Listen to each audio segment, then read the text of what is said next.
Good morning. How are y'all doing this morning? See if we get this done. We have a little fun before we get into the meat of this issue. I'd like to bring up my good friend, Representative Larry Bagley. Now, I don't know if you know, but Larry has been battling some cancer. Yeah. You can hold on to that if you want. And unfortunately has been in and out of this session. But he has helped me fulfill one of the promises that I made. And I'm telling you, we are like checking them off. We've made promises and we are fulfilling them. And it's amazing because the bill that I'm going to sign seems to be the most popular one of any of the ones that I've talked about around the state, and that is getting rid of the inspection sticker. We have finally done it. I mean, I can tell people about all the roads we've paved and bridges we've fixed and taxes we've reduced and insurance rates that have come down and on and on. But the minute I tell them we're going to get rid of the inspection sticker this year, they just about get on the table and start dancing. And so this morning, and I'll tell you, actually, you know what? Before I sign it, I'm going to give Larry just a minute or so to tell you all how long he's been working on this. Thank you, Governor. I got here in 16, and I started working on it the following year. I think it's about 7 years. 1 year maybe didn't bring it, but I never could get the administration behind it prior to this particular governor. And I would say that while I brought it, he gets the credit for passing it, because at every turn, every time somebody had a question, he brought somebody in to answer the question. I knew all the answers, but maybe I wasn't quite as believable as the governor's people. I don't know, but this has been a great day for me. I've gotten so many calls, requests for press interviews and that sort of thing, and I just hadn't been able to do all that. But I do appreciate the governor and his staff that have been right there with me every step of the way, and I appreciate it. Thank you, Governor. Thank you. Absolutely. All right. So just so you know, the short said, what he said, he's been trying to do this for 7 years for the people of his state. And he just needed the right governor. Right. Exactly. Exactly. All right, here we go. And Larry, you get the pen. Thank you, sir. And there you go. Congratulations. Oh, thank you so much. Thank you. Okay. And then one other housekeeping to get back on topic, which is our teachers. Just so that teachers in Louisiana know, I'm actually also going to sign a bill that just landed on my desk, which is going to double the pay leave for teachers. This was something that Representative Boboye and Timmy Chasson had. So teachers starting, I guess, effective in August, we're going to double their personal pay leave and time. Goes to show you how much we are committed to our teachers today. So we'll clean that bill up as well. All right. Now for the fun stuff. All right. Today, I'm announcing and going to be signing an executive order that takes the next major step towards finally fixing a system that has failed Louisiana teachers for far too long. This action is not about temporary solutions, short-term patches, or another round of maybe next year. I think that's important. For far too long, governors prior to this and legislatures have been kicking a proverbial can down the road. This executive order is the beginning of the structural reform, responsible budgeting, and respecting our teachers deserve. 2 weeks ago, I made it clear that if our teachers didn't receive a permanent pay raise, no one in state government would. That message seemed to spark cooperation urgency, and meaningful movement. Look, the reality is this. The reality is that teacher pay in Louisiana has actually declined for inflation. At the very same time, the cost per student has gone up dramatically. That's what these charts show. Decades ago, Louisiana served more than 100,000 additional students than we do today. Yet, despite shrinking enrollment, our per pupil spending has nearly doubled when adjusted for inflation. And still, teachers are taking home less than they did in the 1980s. This tells us one thing: we do not have a revenue problem. We have a priorities problem. Let me repeat this again.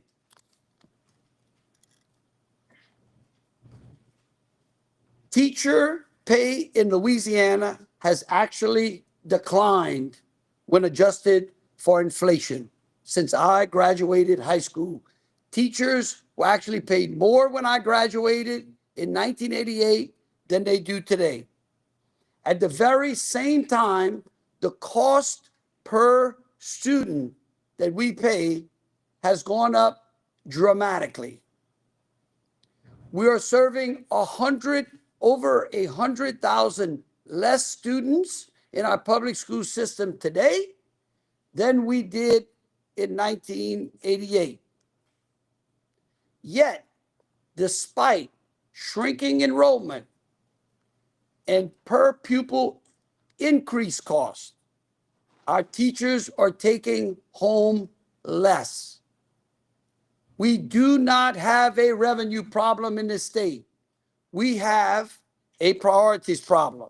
This executive order forces us to confront that truth and to correct it. Effective today, this order directs the Department of Education and Bessie to identify and redirect non-instructional expenditures towards teacher pay. It orders them to protect essential student services such as security, food services, and transportation. They are to begin the structural work needed to embed permanent pay raises inside the MFP, not as temporary add-ons, but as a guaranteed part of the formula. This order does not cut money from the classroom. I repeat, this money does not cut money from the classroom. I'm sure that there are many in the media and others out there that are going to scream it does. It does not do that. It does not reduce teacher salaries. It does not reduce teacher salaries. And it does not raise taxes. What it does is it brings transparency, fiscal discipline, and responsibility to a system that has drifted away from its core mission. In partnership with the legislature, this executive order complements the launch of a bipartisan MFP pay raise task force, bringing every major stakeholder to the table. And their assignment is clear and non-negotiable: deliver a permanent, durable, and sustainable funding mechanism for teachers and support staff by January 1, 2027. Look, you got to remember, we are making tremendous progress in education, finally. Our rankings are at the top, again and again, back to back. And that is because of those that are actually in the classroom, which are our teachers.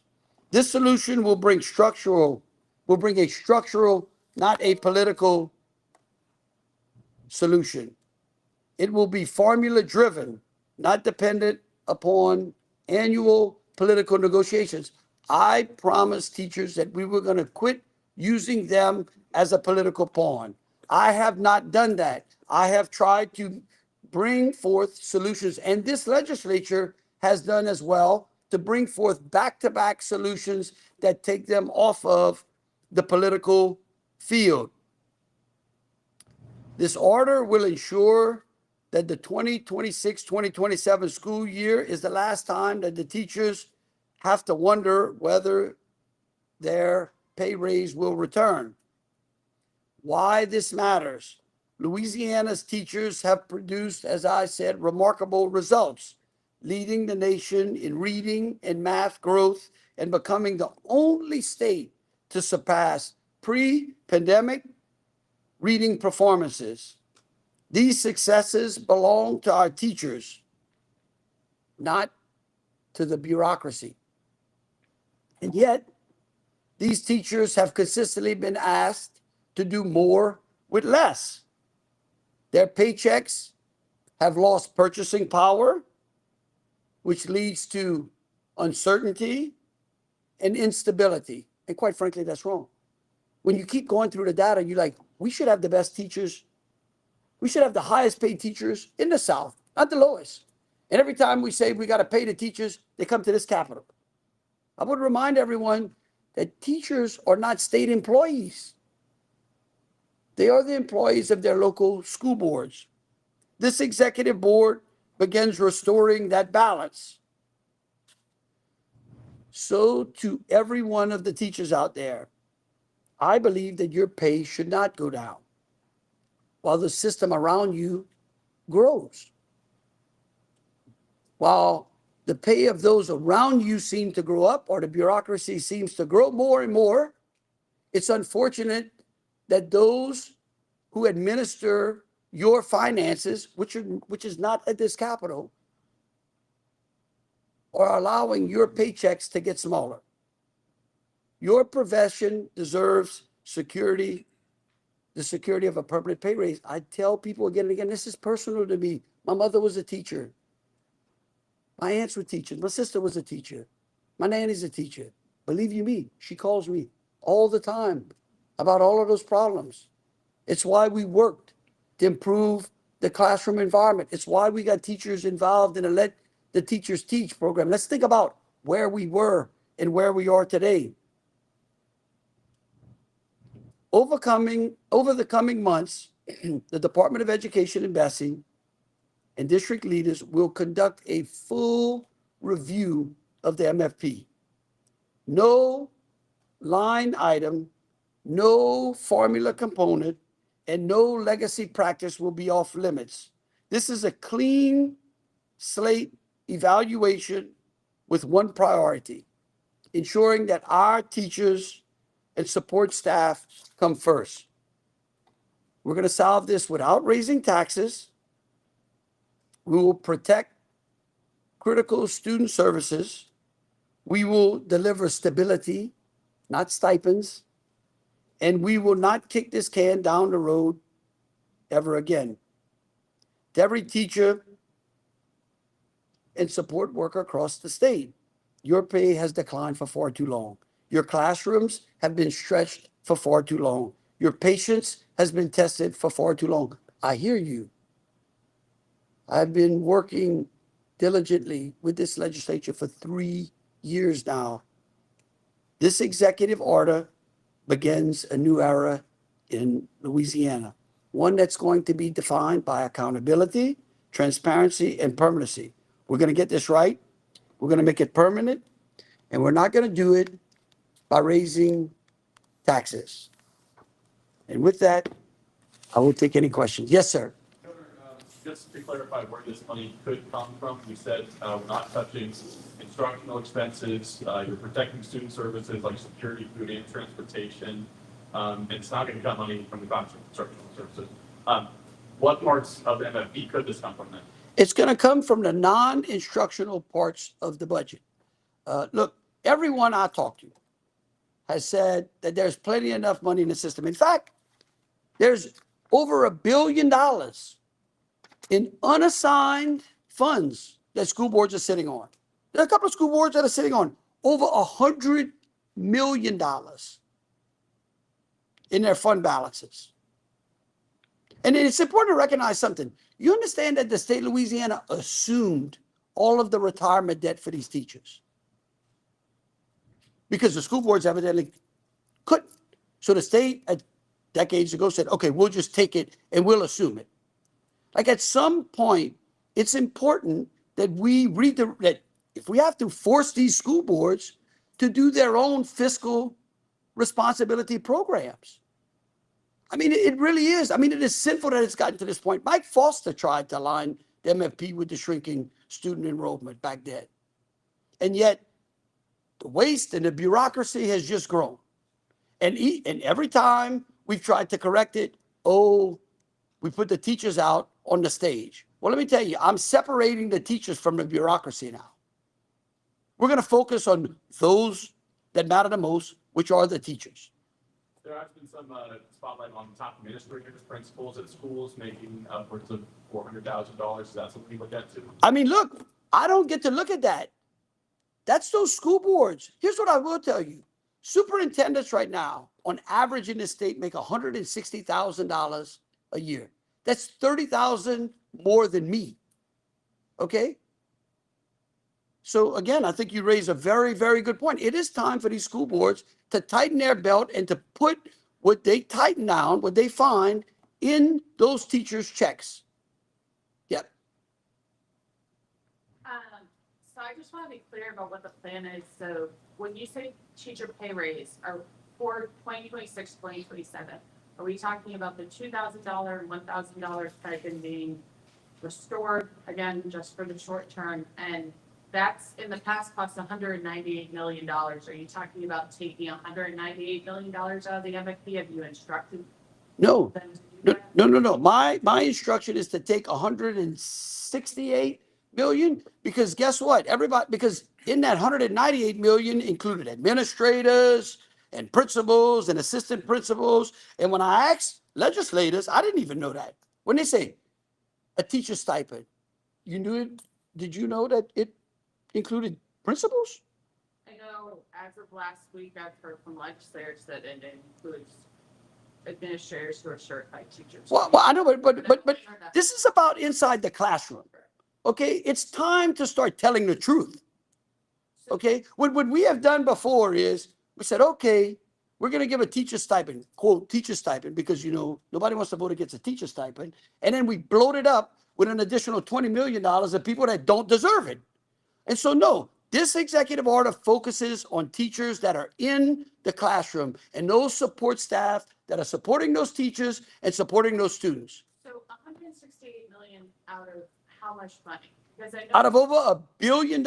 It's going to all be in the executive order. We're going to post it out there. I'm sure y'all going to have a ton of fun criticizing it. But here's what I'm telling you. $1 billion include transportation security. It does, but listen, they are sitting on over $1 billion worth of money that they can tap. And I forgot it, that the young handsome reporters who just asked a question. We're already seeing people saying, wait a minute, we got administrators and superintendents making hundreds of thousands of dollars. And they go back and look. So what has happened is, here's what has happened. What has happened since I graduated is the back office, okay? The amount of employment that school boards are employing, non-instructional, has risen at the detriment of our teachers. And we wonder why education was terrible. I mean, it just says it. Like, this is about redirecting the money and making sure that it goes where it belongs, which is to the teachers, which is inside the classrooms. And we say, okay, look, we're going to start with the classrooms. We're going to ensure that teachers get a pay raise. And then we're going to also make sure that that it doesn't impact transportation, security, and food services, because those are important to the students. Okay. Yes. Money that is. Just because I'm still trying to grab my brain around what you're saying here. So you're asking Bessie to find this $168 million, how that process is going to work. Is that the Bessie? Do you have a deadline for No, the money's coming out. The money is coming out. Okay? Bessie is going to work with the school boards and they're going to find the money. I mean, they're going to find it inside. Look, let me tell you, when I took over as governor, I began running our own Doge effort. And we required our agencies to squeeze our budgets, which has allowed us to come back to back with static budgets. I got the commissioner administration here. Those school boards have not done that. Hey, it's time for you to tighten your belt and care about those that matter the most, which are our teachers, and that's what we're doing. This is not a novel approach. Governors before have continuously tried to do this. But guess what? We're doing it now. We are directing. Now, the legislature has to agree with me. And if the legislature doesn't agree, if two-thirds of the legislature say no, then those teachers don't get that stipend. But it's not going to be me. I have done everything humanly possible to focus us on the teachers and to get them a permanent solution. It never was permanent. And so, again, we're doing it early enough. I think this is important too. We're doing it early enough. The reason that I came out and signed this executive order today is because I finally got the budget. We're going to be going through the budget the rest of this week. And this places both Bessie and those school boards on notice, because the MFP dollars for the coming year's budget doesn't start flowing to those schools for another 50-something days, almost 60 days. So they've got 60 days to pour through their budgets and to find the money. Well, they can. I know they got it. Last question. I just want to be able, I'm a little unclear on the plan. So does the legislature need to approve changing MFP for the coming fiscal year? Okay, let me walk y'all back through it. This is how this works. There is language inside of the budget that allows me constitutionally to reduce or redirect the MFP dollars, which I'm doing. But in order to do that, I have to sign an executive order. Then the legislature writes in a two-thirds by ballot.